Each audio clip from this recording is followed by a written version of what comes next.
we just got another commit, didn't we? We sure did. All right. So we may have to do a 2-for-1 here in this live stream as Jordan Young, the defensive back, has officially committed to the University of Arkansas. Good. Transfer from Cincinnati. Yeah. So there we go. You had 2-for-1, folks, here in one stream. There we go. Right. No, Jordan Young is good, man.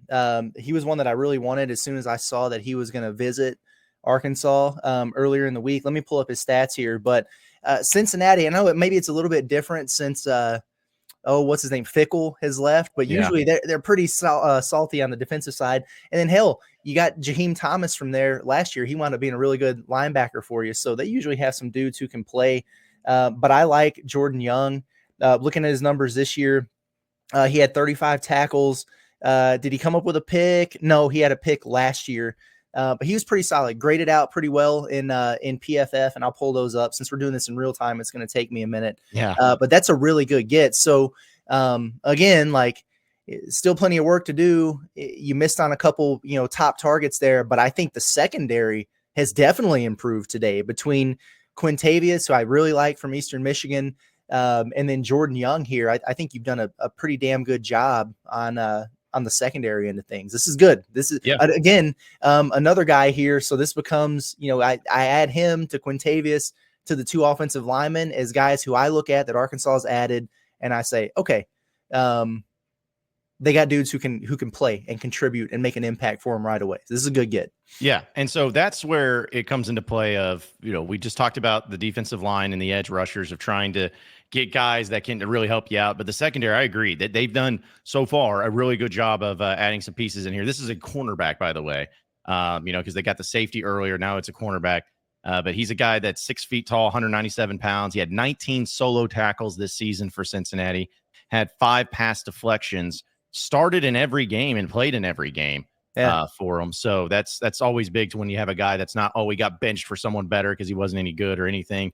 I mean, he was the guy. Cincinnati wasn't the best team ever this season, but he's a junior, so it looks like he's going to have at least 2 years of eligibility remaining for him when he comes to Arkansas. And he also is, ironically enough, another player that started his career at Florida originally. So that's something he in 2021 and 2022 played for Florida both years. And in 22 had 10 tackles as well as 1 pass deflection. But then once he got to Cincinnati, he just, I don't want to say caught on fire, but he definitely became a perennial starter for 2 straight seasons at Cincinnati. And of course, Cincinnati being in the Big 12 this past year. So yeah, it's one of those things where I if you want to take a position groups, the secondary, Arkansas, give them credit. They've done a really good job this transfer portal so far. Yeah, secondary and offensive line, they've impressed me with what they've been able to do here. Jordan Young, I got his PFF grades pulled up. Once you get over that 70 mark in PFF, that's you're usually a pretty good player, especially when you played as much as he does.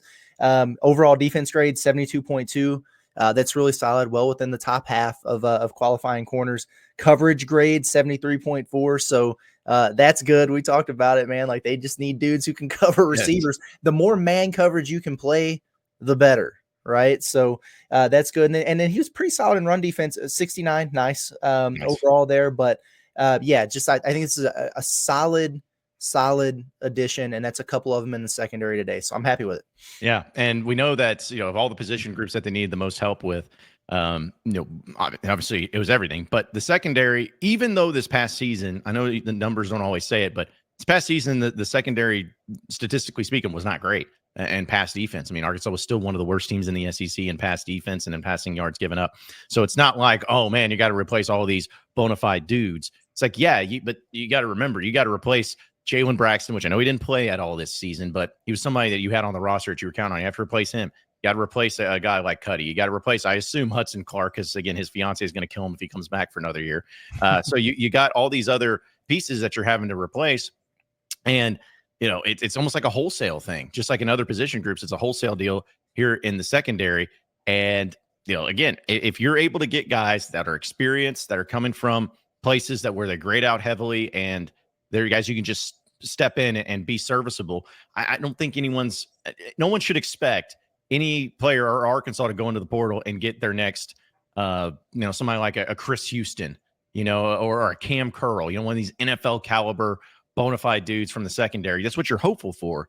But again, I keep going back to it. It just goes back to getting good enough guys. Because I think it was after the Tennessee game, Curtis. I remember we did our post game show of that, and we talked about how great the secondary was doing in that, and mainly the defense in general, but mainly the secondary, where it's not that they had a great players. They just played well together. Yeah. And I feel like that's kind of what Arkansas is going to have to do is just, yes, you want great players, but get guys that play really well together, that communicate really well, that do just enough to give the offense opportunities to win. Because like we talked about this year, the defense, you look at the stats, we just talked about secondary and pass defense, wasn't that good. However, there was not many games where the defense was the reason why you lost. A lot of the cases, the defense did their job. And I think you got to expect that to happen again this upcoming season, where the defense just has to do a good enough job to help, and the offense has to help them out by scoring points. That's what has to happen at the end of the day. Yeah. Are you saying that they need to play complementary football? I think that's the term. I think that's what they call it these days. Yes. Is that where we're at here? Mm-hmm. No, this is good for Arkansas. I mean, hell, Jordan Young at on 3, at least he's the number 118 overall transfer out of more than 6,000 guys in the portal. Like he's good, well regarded. He's still listed as a 3-star. I don't know how that stuff works, but I thought that would be a 4-star addition. So a little bit surprised by that, but no, this is a good one. One of the better gets that Arkansas has gotten so far. So yeah, not too shabby. And yeah, I see a lot of people talking about it in the comments. Some people asking, like, for example, here, why are we losing out on so many players? We didn't get Mahadi or Jamal Jarrett. Where's this NIL they speak of? Well, yeah, I mean, like, it's kind of hard to say, really, because those were 2 pretty prime targets there that they missed out on. But then, like, what do? You go out and sign a couple really good secondary players today, and then you get an edge rusher out of the SEC. Not as good as Jarrett, I don't think. But let's not act like Jamal Jarrett was a guy who was a starter and a game wrecker at Georgia. I mean, he was at the back end of their defensive line rotation. They're getting ready to play in the playoff next week, and he's no longer on the team. So it's not like he was that important of a piece for him. You would have liked to have him. I think he had a lot of potential. I like that he's 400-pound man or whatever. But it's not it's a miss, and I don't know who else they're on the defensive line that would maybe make up for that. But they're getting some dudes. Like, I mean, I bet they had to spend a little bit of money on Jordan Young here. Yeah, they did, and I don't know how much, but you're needing to bolster and help all that out. And honestly, the defense, all of it needs work. You still need some more players, but the defense is starting to come together a little bit better. We mentioned linebacker. That you'd like maybe another one there, but you seem confident, or you feel confident that they could be a team that's better next year, or maybe just as good. The secondary is starting to come together. The D-line, again, yeah, you missed out on him, but it goes back to my thing about Deke Adams, where I think he's a solid coach because he has solid defensive lines, not elite defensive lines, not guys that are going to be like the Trey Flowers, Darius Philon, Chris Smith, Dietrich Wise type guys, but just solid, where they're able to get some pressure on the quarterback. They're able to stop the run fairly effectively. The bend and don't break type of defense, it may have a negative connotation to it, but to me, I actually like it. And I think Arkansas has done a good enough job in it so far in the transfer portal. Yeah, I think so too. I'm ready for him to start adding a couple notable wide receivers. That's what I'd like to see. Add some guys out there who can catch the ball if Taylor Green's going to throw it. Still think they need to figure out some stuff at running back. I see a bunch of people asking about Braylon Russell and stuff. I don't know. And I gotta be honest with you, I don't care. Like I'm not following that anymore.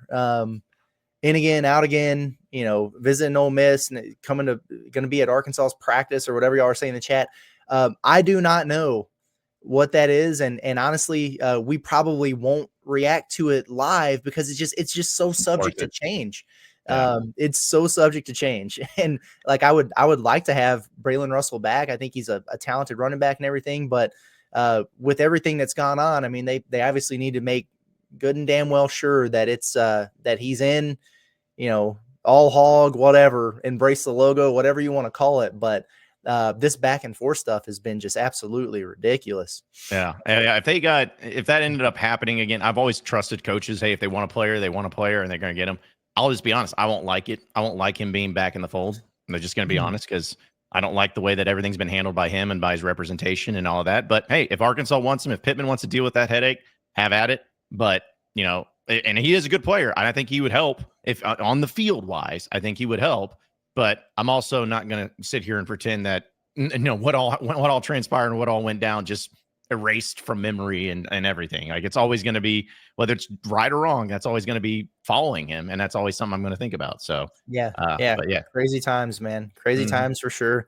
Chan says, is everybody feeling a little more optimistic after today, or am I delusional? Woo pig. I don't think you're delusional. I don't think you're delusional at all. No. People can look at it any way they want to. And it's like the folks who are, the Kool-Aid sippers or whatever, can look at all of these additions and go, hey, these guys are getting better. Man, I really like these additions in the secondary.